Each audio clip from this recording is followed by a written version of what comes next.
then went straight into its target. Now, this is not possible for a person who has been trained on a light aircraft to be able to do this. Yes, and sir. then there's no mention of the second aircraft. So there are a number of things which remain unanswered. Yes, sir. Whenever the journalists come and visit me here and I ask them these questions, that why haven't you taken the answers about this? They say that patriotic act comes in the way, and we are not supposed to ask such questions. General, we are talking to General Hamid Gul, the former head of Pakistani I.S.I. during the key period fighting the Russians. He was also, before he was the head of I.S.I., one of the chiefs, according to our media, running operations against the Russians, and, of course, working with the United States closely, as well as the Saudi Arabians and the British. If that's incorrect, correct me. General Gul, what are the motives? We have PNAC with Dick Cheney saying they need a Pearl Harbor event. We have 44,000 U.S. troops massing in Tajikistan and Uzbekistan in the days before 9/11. We have Bush on September 10th, Newsweek reported, ordering the launch of attacks the next week. We have, of course, the buildings being blown up with explosives and all of the witnesses to that. Now the government admits that Building 7 did fall in free fall, was not hit by a plane. Specifically, sir, motives. Why would the military-industrial complex controlling the United States, why would they stage a 9/11 attack? Well, I think after the Cold War, when Reaganomics, it was known as, the inflation was very high and the domestic issues had to be addressed. But Bill Clinton's 2 tenures, they really amassed a lot of money. American economy went booming, and he left a lot of money. And the hard-boiled cold warriors, when they came in, they found that the situation was ready. They had money and they had resources, and they looked upon now the conquest of the world, for which there was an opportunity window. The Muslim world was lying prostrate. Russia was not still picking up from its foreign position. China was not ready yet, and therefore they looked upon it as an opportunity to go and do the following. And in this, I'm a soldier, and I know that there has to be a single aim, but they mixed up the aims and they have botched up everything. First, they said that they would go into such strategic areas where there was no U.S. presence before, such as the Western Asia and South Asia, where there was no American physical presence, and they wanted it there. They had to keep the Chinese off from getting into the Middle East. They had to lay their hands on the energy tap of the world, which presently lies in the Middle East, but in future it will be in Central Asia, and so Afghanistan is the gateway to Central Asia. And finally, to suppress any resistance, particularly which could threaten the state of Israel. Now that is where they, instead of pursuing the American objectives, they started pursuing the Israeli objectives, and that is where they went wrong. You have to pick up a single aim. This is the first principle of war, and I don't know why the generals and the politicians of America, they could be so naive and so ignorant that they started mixing aims, and they went into this war without wisdom, without particular preparation, and without the American support behind them.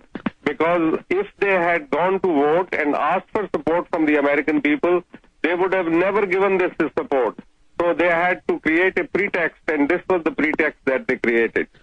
General, we're going to break in a moment and come back with a final segment. Perhaps I can get you to stay a little bit longer, because I want you to be able to speak unedited to the American people and the people of the world. I want to shift gears into Mumbai, what happened in India.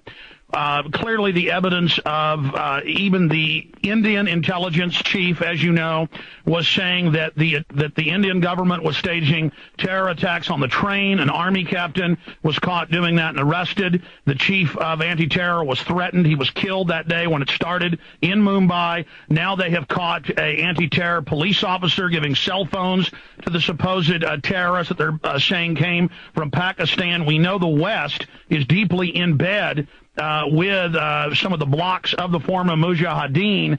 Can you speak to that? General? Can you hear me? I can't hear you properly, but can you hear me all right? Yes, sir. I can hear you. When we come back, we will speak to what happened in India. Did you hear that? Yes.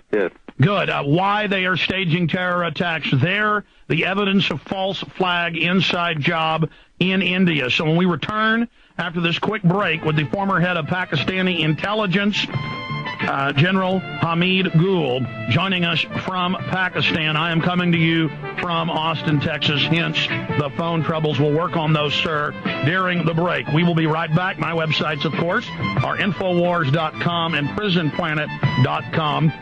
Stay with us. We'll be right back with this exclusive interview.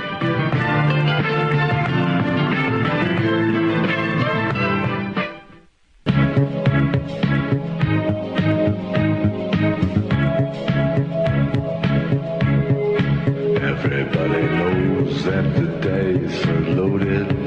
Everybody rolls with their fingers crossed. Everybody knows the war is over. Everybody knows the good guys lost. We are back live. It is December 9th, 2008. General Hamid Gul, one of the most famous members of and commanders of Pakistani intelligence, who worked with the United States in the whole operation against the Russians, was the commander of those operations, is our guest with us graciously until 40 after.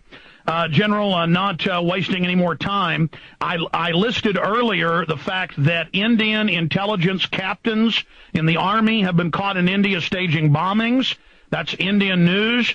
That Indian intelligence and police have been caught giving cell phones to the supposed shooters. The police stood down, and only the anti-terror commanders that had said that India was staging terror, they were killed in the initiation of the attacks in Mumbai. That's some of the evidence of Mumbai being an inside job. Namely, why do you believe Mumbai is a staged event 2 weeks ago, A? And B, what is the motive?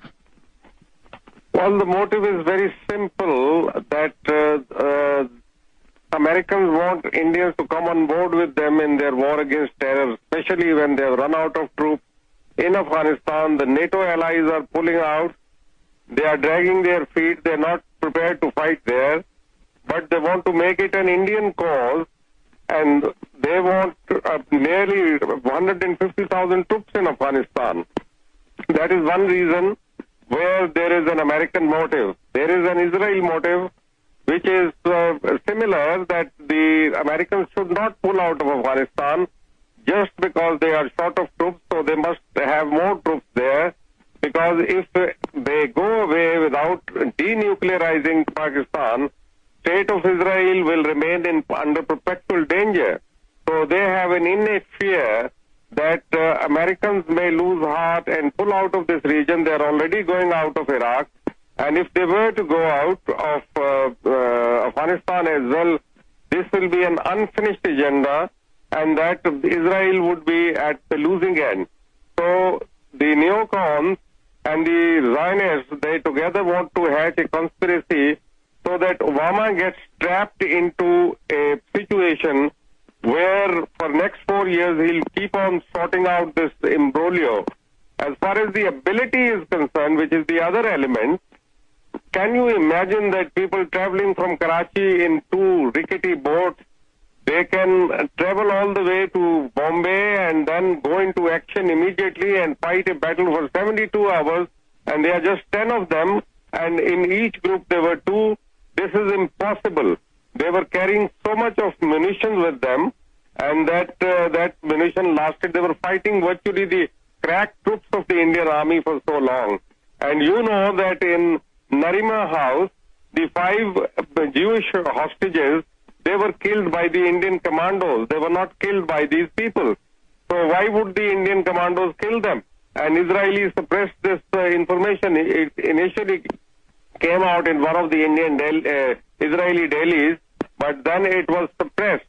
So if you go by the record of the Indian accusations against Pakistan, in the past, in year 2001, on December 13, there was an attack on the Indian Lok Sabha, and they blamed Pakistan and Lashkar-e-Taiba for it, but it turned out that these were Indian Kashmiris themselves. And because India is committing so much of atrocities in Kashmir, therefore there is a good reason for them that they would carry out something like that. Then there again in 2006 there was this Samjhauta Express case in which 68 passengers, mostly Pakistanis, were killed, and this train was stopped at an obscure railway station in Haryana, and then doors were locked and the train was set on fire. And again this was claimed that it was Pakistani Lashkar-e-Taiba and that they had done it because they wanted to derail the peace process. But now Colonel Sirikant Prohit has been caught in it, and there are other Indian officers who are his accomplices, and he has a big network. They took the RDX from Deolali depot, which is a military depot. So one can say that there is a deep penetration of the militant Hindus in military and intelligence organization in India. So in this case, why would they not do that?